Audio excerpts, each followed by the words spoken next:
Welcome back to Learning with a Difference news headlines in English for 12th of August. And first of all, national news. Hindenburg report an attack on market regulator Rajiv Chandrasekhar. Two pilots injured after trainer aircraft crashed in Madhya Pradesh, Guna. Bihar Assembly premises ministers' homes waterlogged after heavy rain in Patna.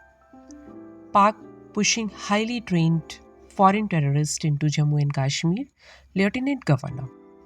Now, international news. Russian army hit Ukraine troops around 30 kilometers into its territory. China supported Iran in defending sovereignty amid tensions with Israel. Iran's new president presented his cabinet to parliament on Sunday for a vote of confidence state. Donald Trump, a genuine danger to American security, Joe Biden. Man scaled Eiffel Tower on last day of Paris Olympics, arrested.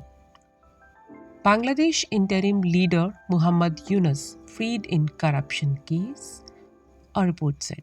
Sloth-borne virus that has killed people in their 20s rapidly spreading in Europe. Now, sports news. Paris Olympics 2024 to be concluded on Monday with a grand closing ceremony. USA topped the final standing although they finished locked on 40 golds with China.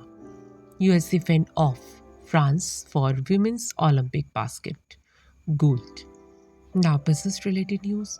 Chairperson made relevant disclosures as EBI punctures Hindenburg report. Adani Group SEBI chief industry leader slam discredited Hindenburg. Recycled claimed earlier proven baseless Adani Group on Hindenburg report. Nirmala Sitharaman asked Indian banks to boost deposits amid crunch. And that's all in news. Thank you.